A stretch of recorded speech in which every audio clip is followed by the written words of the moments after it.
A sickening crack echoed as the teen's arm snapped. The MMA fighter smirked, towering over him. This is what happens when you don't pay. The crowd froze. Nobody dared move. Nobody except a limping veteran watching silently from across the street, his eyes narrowing with quiet rage.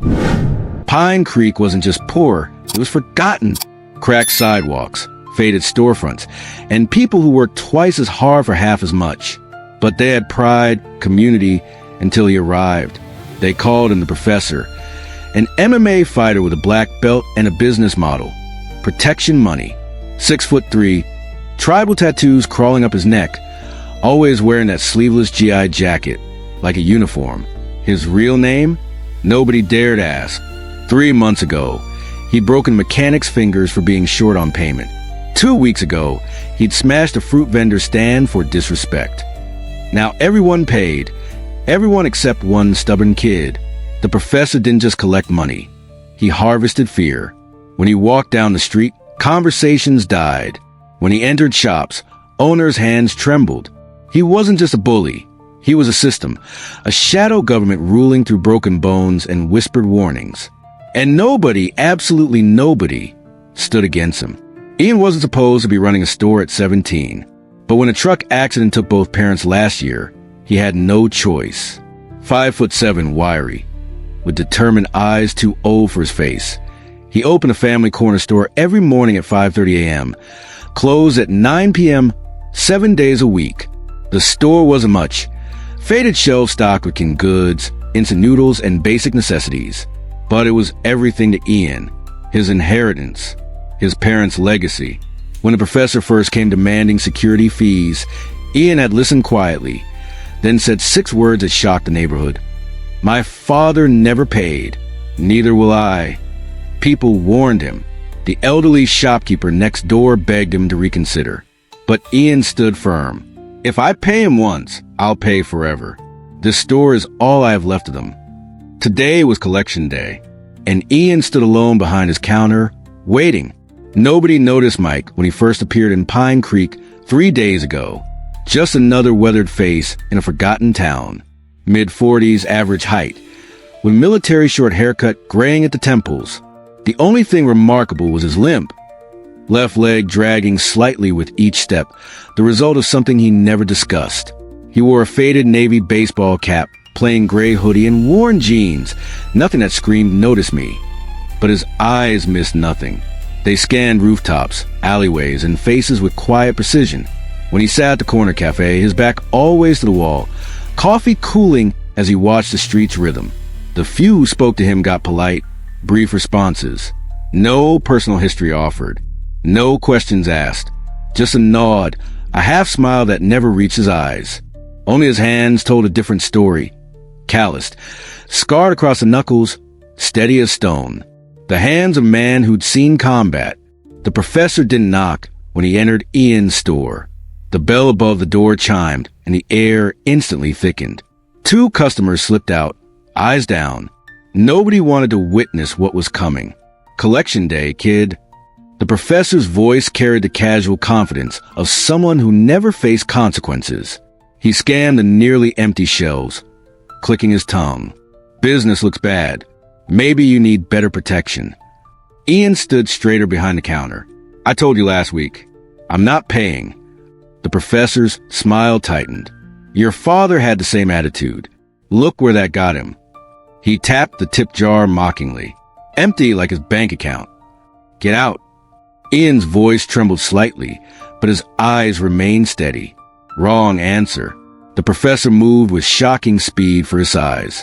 His hand shot across the counter, grabbing Ian's collar, yanking him forward. "I'm going to teach you a business lesson." The first blow caught Ian in the stomach. The second snapped his head back. When Ian tried to fight back, the Professor twisted his arm with practiced precision. The crack echoed through the store. Ian's scream followed. Mike had been watching from the cafe across the street. When he heard the scream, he didn't run. He didn't shout. He simply stood, left a $5 bill under his coffee cup, and crossed the street with his uneven gait. By the time he reached the store, the Professor had dragged Ian outside. The boy was curled on the sidewalk, cradling his twisted arm, face contorted in agony. A small crowd had gathered. Silent witnesses, phones recording, no one intervening. This is what happens when you forget who runs things. The professor announced to the street, kicking Ian's ribs for emphasis. The boy gasped, curling tighter. Mike moved through the crowd like water through stones. No pushing, no rushing, just steady purpose. He stopped beside Ian, knelt down despite his bad leg, and gently placed a hand on the boy's shoulder. "You're going to be okay, son," he said, voice low and steady. Then he looked up at the professor, his eyes changing from warm concern to something cold and calculating. The professor stared down, confused by the interruption. "Who the hell are you?" "The boy's grandpa." Mike didn't answer. He just rose slowly to his feet, positioning himself between Ian and the fighter. "I asked you a question, old man." The professor circled Mike, sizing him up. What's with the limp? Or injury, or just getting too old? Laughter rippled through some of the onlookers. Mike remained silent, eyes tracking Professor's movement with unnerving focus. His stillness was strange, not the frozen fear of the other bystanders, but something predatory, patient. "You deaf too?" The professor stepped closer. "Walk away while you still can. This isn't your business." Mike finally spoke, voice quiet but carrying. "You made my business when you broke his arm." The professor's eyebrows shot up in mock surprise. "Oh, he speaks." He turned to the crowd. "Grandpa here thinks he's a hero." More nervous laughter. Mike slowly unzipped his hoodie and shrugged it off. As it fell away, the crowd went silent. His arms were corded with lean muscle, but it was the tattoos that caught everyone's attention. Military insignia on one shoulder, unit numbers on the other. A long scar ran from his elbow to wrist. The professor's smile faltered slightly. "Nice tattoos. What are you, some washed-up soldier?" Mike adjusted his stance, weight balanced despite his bad leg. His hands came up, not in wild fists, but in the disciplined guard position of someone professionally trained in combat. The crowd began pulling out phones. Something was about to happen. Last chance to walk away. Grandpa. The professor's voice had lost its humor. Something about Mike's stance had triggered a warning in his fighter's instinct. Mike didn't respond, didn't blink, just waited. The professor attacked without warning. A lightning-fast jab aimed at Mike's face. Professional. Precise. The kind of punch that ended most fights before they began. But Mike wasn't there. He'd tilted his head just enough for the fist to graze his cheek. Not panicked evasion. Calculated movement. Minimal effort. The crowd gasped. Furious, the professor unleashed a combination. Jab, cross, hook. Textbook MMA strikes delivered with brutal force. Mike blocked the first, slipped the second, but the hook caught him hard on the ribs. He grunted, staggering slightly on his bad leg. Not so special after all. The professor pressed forward, launching a vicious front kick. This time Mike couldn't dodge fast enough. The kick slammed into his stomach, driving him back against a parked car. Pain flashed across his face as he struggled to stay upright. The professor grinned, circling like a predator. "That limp's really slowing you down. Oh man." He attacked again, faster now, confident. A spinning back fist caught Mike on the jaw, snapping his head sideways. Blood appeared at the corner of his mouth. The crowd watched in silence. Some looked away. The veteran had tried, but age and injury were no match for a trained fighter in his prime. Then someone noticed something strange. Mike's eyes.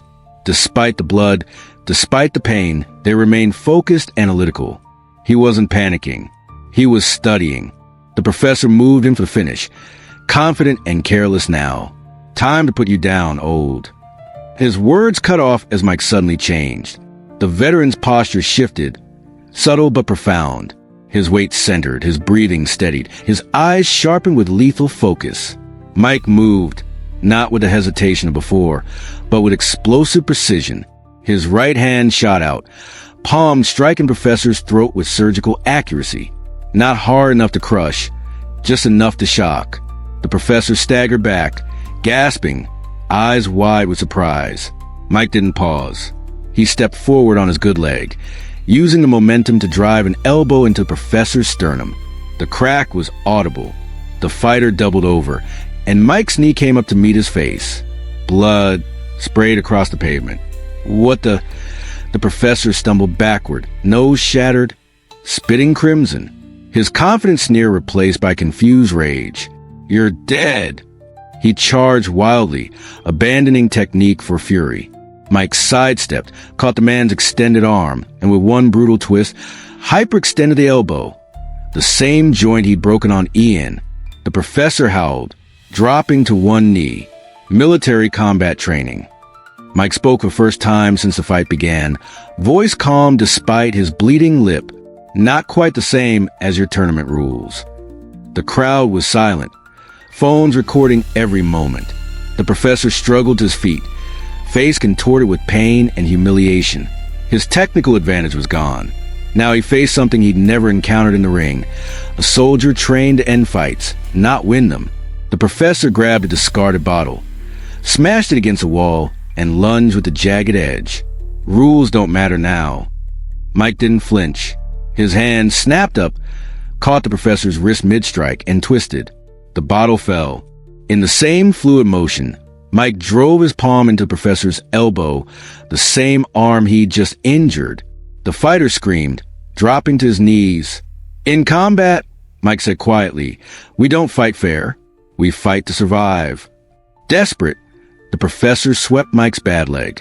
The veteran crashed down hard, pain flashing across his face as his injured leg took the impact. The professor pounced, straddling Mike's chest, hands going for his throat. Not so tough now. Mike's hand shot up between the professor's arms, breaking the choke before it started. Then he bucked his hips, disrupting the fighter's balance, and slammed his forehead into the professor's already broken nose. More blood. More screaming. Mike rolled, reversing their positions with practiced efficiency. His forearm pressed against the professor's windpipe, not crushing, just controlling. "You have two choices," Mike said, voice deadly calm. "Stay down, or I show you what they taught us to do to enemy combatants." The professor's eyes widened with genuine fear. He'd face opponents in rings with referees and rules. This was different. This man's eyes held the cold calculation of someone who'd fought where losing meant dying. When Mike released pressure, the professor stayed down, gasping, defeated not just physically but psychologically. Mike stood, favoring his good leg, and looked around at the silent, staring crowd. No one moved. No one spoke. The invincible bully had been broken by a limping veteran. Mike limped over to Ian, who was still curled on the ground, watching with wide eyes. "Let's get you to a hospital." A nearby shopkeeper stepped forward. "My car's right here. I'll drive you both." As Mike helped Ian up, the boy whispered, Who are you?" Mike just shook his head. Later, in the hospital waiting room, after doctors had taken Ian for treatment, an elderly vendor brought coffee to Mike. "You're not just some veteran, are you?" Mike stared at his bandaged knuckles. "Special Forces, 12 years.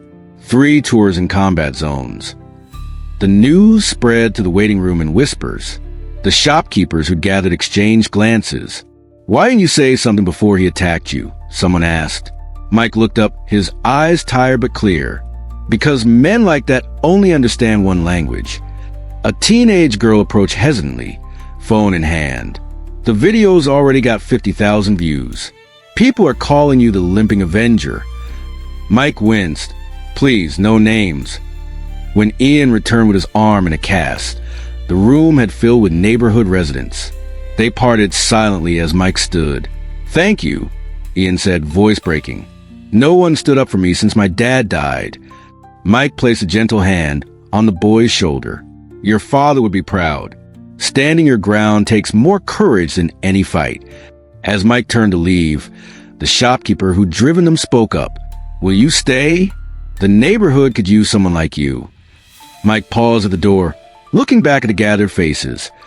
People who'd lived in fear for too long, now looking at him with hope. "Maybe for a while," he said quietly. "Maybe for a while." The streets of Pine Creek changed after that day. Not overnight, but gradually, like a wound slowly healing. The professor disappeared. Some said to another town, others said to a hospital in the city. His protection racket collapsed without its enforcer. His name became a cautionary tale rather than a feared whisper. But the real change wasn't in who left, it was in who stayed. People began looking each other in the eye again. Shop owners kept their doors open later. Children played in the streets past sunset. And sometimes, if you visited the corner cafe early enough, you'd see a middle-aged man with a slight limp drinking coffee by the window, watching the neighborhood with quiet vigilance. True strength isn't measured by how many you can defeat, but by who you choose to protect. It doesn't announce itself with threats or demand respect through fear. Real heroes don't wear capes or seek fame. Sometimes they walk with a limp, carry invisible scars, and fight only when necessary, because they've seen enough fighting to last a lifetime. Have you ever witnessed someone standing up against a bully? Share your story in the comments below. And if this tale of unexpected courage inspired you, hit that subscribe button for more stories of everyday heroes who remind us that standing up for what's right isn't about being the strongest. It's about being strong enough.